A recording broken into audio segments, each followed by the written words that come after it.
The Bible is more than just a historical record. It transcends the informative nature of a typical history book. While historical texts cover specific periods and events, the Bible stands out by spanning from the creation of the world to visions of the end times. No other record has this broad temporal scope. One reason for this is that, at the beginning, there were no eyewitnesses to report on the emergence of life and creation, so the Bible's initial descriptions carry a unique authority that points to a source of wisdom beyond the human. Moreover, the purpose of biblical revelations is not merely to satisfy our curiosity about the future, but to prepare believers for the events to come.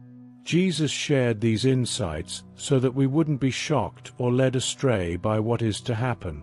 We should be grateful for having received such clear guidance about future events. Many wonder if we are truly in the last days, but it's interesting to note that, according to the Bible, these last days began approximately 2,000 years ago, starting at Pentecost when the first prophecy was fulfilled. Since then, each generation of Christians has been called to be ready for Christ's return, living in constant vigilance. The Bible contains 735 prophecies, and, astonishingly, 596 of them have already been fulfilled, an accuracy rate of about 81%. Such precision strengthens our confidence that the remaining prophecies will also come to pass. Of the predictions that still await fulfillment, most are connected to Jesus' return and the events that will follow. Jesus instructed us to watch and pray, and this goes beyond simply gazing at the sky. He taught us to closely observe world events, identifying the signs that indicate His closeness. These signs act as alerts, so we may be prepared. In Matthew 24, the disciples asked Jesus what signs would mark His return. He was clear. There would be wars, rumors of wars, nation against nation, and devastating natural phenomena like earthquakes and famine. These events are just the beginning, the start of birth pains, as Jesus described, warning His followers about times of persecution, betrayals, and the rise of false prophets. He also foresaw that the love of many would grow cold due to increasing iniquity. All of this highlights the importance of staying vigilant and strong, keeping our hearts alert to the signs of His coming. However, the one who endures to the end will be saved. The good news of the kingdom will be proclaimed around the world, so all nations will hear it, and only then will the end come.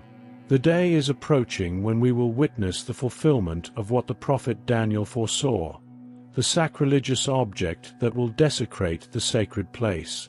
In these critical moments, it will be crucial for those in Judea to flee to the mountains, for those on the rooftop not to go down to fetch anything, and for those in the field not to turn back to get a coat. Pregnant women and nursing mothers will face even greater distress. Pray that your escape does not occur in winter or on the Sabbath, for the tribulation will be so intense that there has never been anything like it since the beginning of time and never will be again. Indeed, if those days were not shortened, no one would survive, but for the sake of God's chosen, they will be cut short. If someone tells you, "Look, here's the Messiah," or "There he is," do not believe it, for false messiahs and false prophets will arise, performing great signs and wonders to, if possible, deceive even God's chosen. Remember, I have already warned you about this. So if they say, "Look, the Messiah is in the desert," do not go looking, or if they say, "He is hidden here," do not believe them. For, as lightning flashes in the east and shines in the west, so will the coming of the Son of Man be. Just as vultures gather where there is a carcass, these signs will indicate that the end is near. Immediately after the tribulation of those days, the sun will darken, the moon will stop giving its light, the stars will fall from the sky, and the heavenly powers will be shaken. Finally, The sign of the Son of Man will appear in the heavens, and all nations on earth will mourn, for they will see the Son of Man coming on the clouds with power and great glory. He will send his angels with a resounding trumpet call, and they will gather the elect from the four corners of the world, from the ends of the earth to the highest heavens. Now, learn from the fig tree. When its branches begin to sprout leaves, you know that summer is near. Likewise, when all these things happen, know that his return is near, at the door. I assure you that this generation will not pass until all these things are fulfilled. Heaven and earth may disappear, but my words will never be annulled. However, no one knows the exact day or hour of these events, not even the angels in heaven, nor the Son, but only the Father knows the precise moment. Even though we do not know the exact time, we have clear signs of his coming. The first sign includes disasters in both the natural world and nations, wars, famine, and earthquakes. Although these events have occurred for centuries, they are now intensifying, indicating that the first sign is already underway. Wars, rumors of wars, earthquakes, and famine are everywhere. Jesus repeatedly warns us not to be deceived.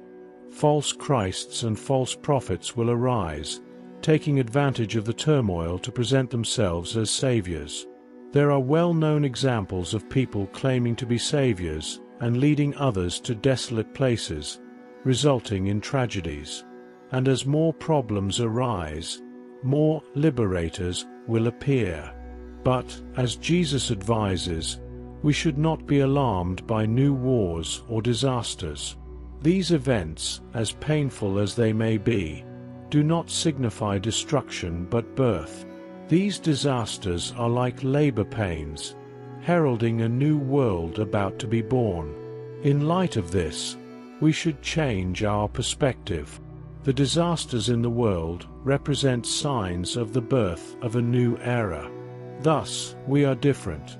When we see people suffering in the face of disasters, we feel genuine compassion and are willing to help. But deep down, we are not alarmed. We are filled with hope, for we witness the emergence of a new world.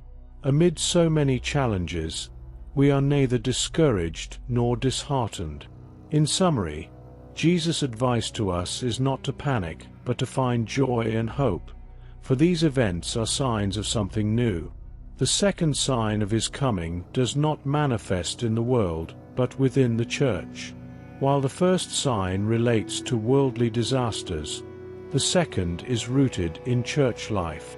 Jesus divided the first sign into three parts: wars, earthquakes, and famines, and the second is also divided into three, all occurring within the church. The first part is persecution, where Christians will be hated in many nations. The second part is a reduction in church size as the love of many grows cold. Under universal persecution, many nominal Christians will drift away. This cooling of love is a great challenge, and the surprising third part of this sign is that the gospel will be preached to all nations. The church, purified and smaller, will have an even greater impact on the world. Jesus warns us about false prophets who will try to deceive everyone. They will arise as saviors, offering comfort and peace where there is none. But Jesus' advice is clear.